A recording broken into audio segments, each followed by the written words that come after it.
السلام علیکم، میرا نام ہے محمد جمیل اور آپ دیکھ رہے ہیں جمیل آفیشیل چینل۔ آج کی ہماری ویڈیو کا عنوان ہے حضرت یونس علیہ السلام۔ حضرت یونس علیہ السلام شہر نینوا میں پیغمبر بنا کر بھیجے گئے۔ آپ لوگوں کو ہدایت کرتے، نیکی کی طرف بلاتے، برے کاموں سے روکتے۔ آپ علیہ السلام قوم سمود کی طرف نبی بنا کر بھیجے گئے۔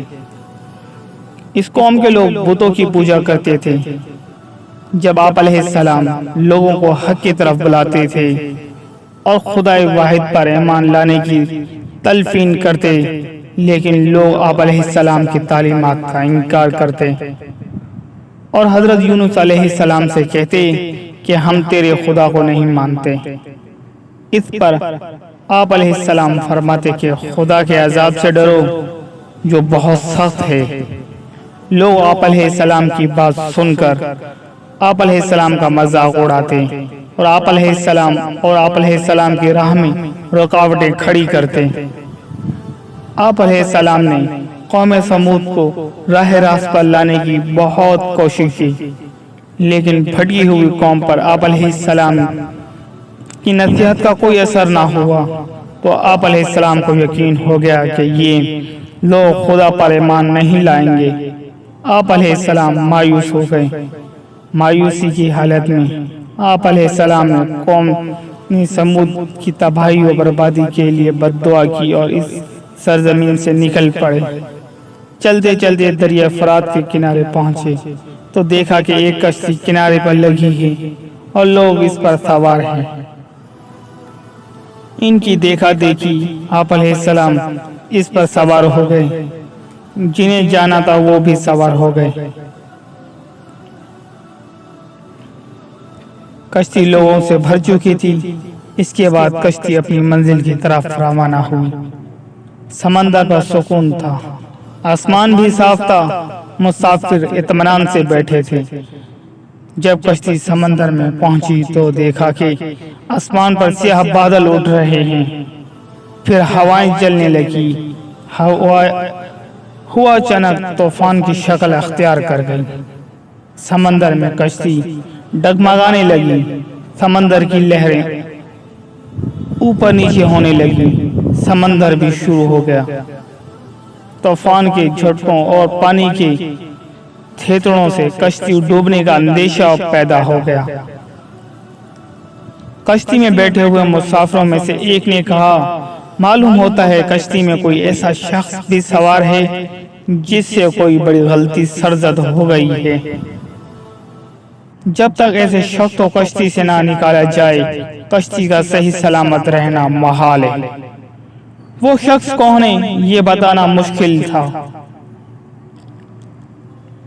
جب تک کہ وہ خود کو پیش نہ کریں۔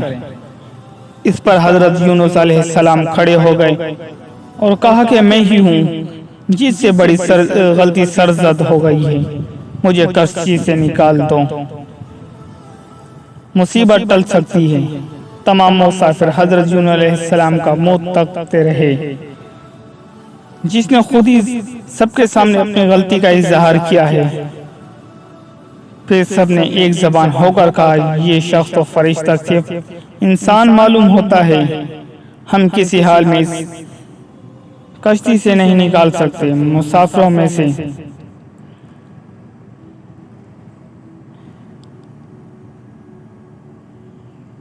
ایک نے تجویز کی کہ قرآن اندازی کی جائے، جس کا نام پرچی میں نکلا وہی سزا کا مستحق ہوگا، ہم اسے کشتی سے نکال دیں گے۔ چنانچہ قرآن اندازی پر حضرت یونس علیہ السلام کا نام نکلا۔ اس عمل سے لوگوں کو اطمینان نہیں ہوا۔ پھر قرآن اندازی ڈالی گئی تو یونس علیہ السلام کا نام نکلا۔ اس طرح یہ عمل بار بار دہرایا گیا۔ ہر بار یہی ہوا کہ حضرت یونس علیہ السلام نے کہا، میں اپنے رب کا نافرمان ہوں، خدا کا حکم بھی یہی ہے، مجھے دریا میں ڈال دو، تمام مسافروں کی جان بچ جائے گی۔ حضرت یونس علیہ السلام نے کشتی کے مسافروں سے اور ملح سے بار بار کہا کہ وہ کشتی سے چھلانگ لگانے کے لیے تیار ہیں، اس لیے کہ میں نے اللہ کے حکم کا انتظار نہیں کیا۔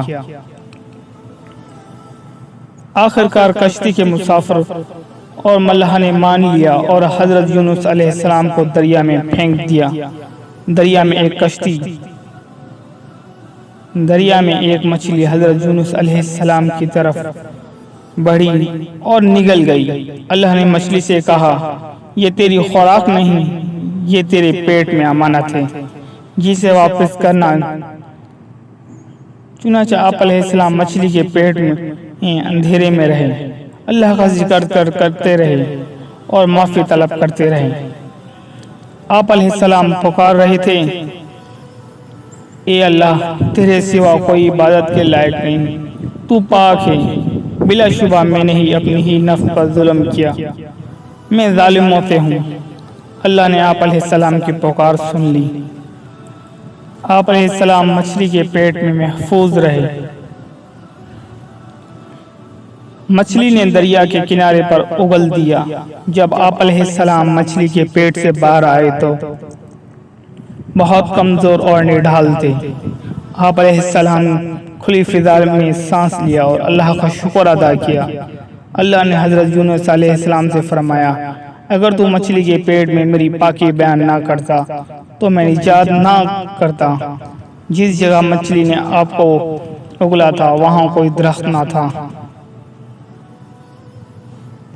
سایہ، دھوپ ہی دھوپ، گرمی بھی ناقابل برداشت تھی۔ اللہ کے حکم سے وہاں ایک بیلدار پودا اگایا، پودے کی بیل سے سایہ آ گیا۔ آپ علیہ السلام سائے تلے بیٹھ گئے اور اللہ کا ذکر کرنے لگے۔ کہا جاتا ہے کہ آپ علیہ السلام کے پاس ایک ہرن آتی تھی اور اپنا دودھ پلا جاتی تھی۔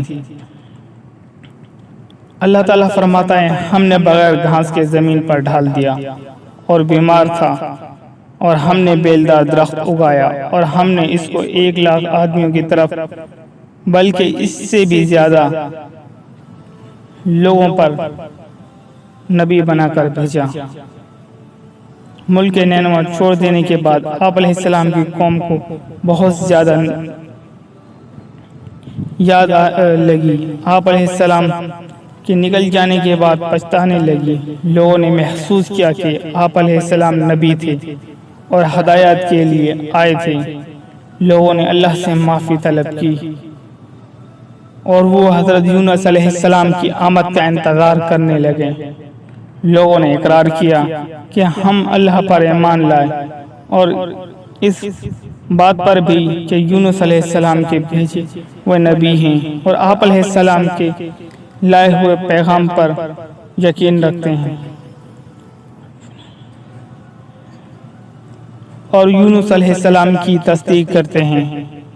اور قوم کے لوگ ایک دوسرے سے کہنے لگے کہ اگر حضرت یونس علیہ السلام ہمارے درمیان آ جائیں تو ہم سب ان کی تعظیم کرنے لگیں گے، ان کے حکم پر عمل کریں گے۔ حضرت یونس علیہ السلام کو حکم دیا وہ قوم کی طرف جائیں اور اللہ کا پیغام سنائیں اور انہیں برائی سے روکیں، نیکی کی طرف بلائیں، لوگوں کو آپس میں ایک دوسرے سے اچھا سلوک کرنے کی تلقین کریں۔ چنانچہ اللہ کے حکم پر جب آپ علیہ السلام اپنی قوم کی طرف لوٹ آئے تو قوم نے خوشی و مسرت کا اظہار کیا۔ آپ علیہ السلام کی آمد پر اللہ کا شکر ادا کیا۔ واپس آ کر حضرت یونس علیہ السلام نے تبلیغ شروع کر دی اور ہدایت دینے لگے کہ برے کاموں سے دور رہیں، ضرورت مندوں کی مدد کریں، بھوکوں کو کھانا کھلائیں، ننگوں کو کپڑے پہنائیں، کسی کے ساتھ برا سلوک نہ کریں۔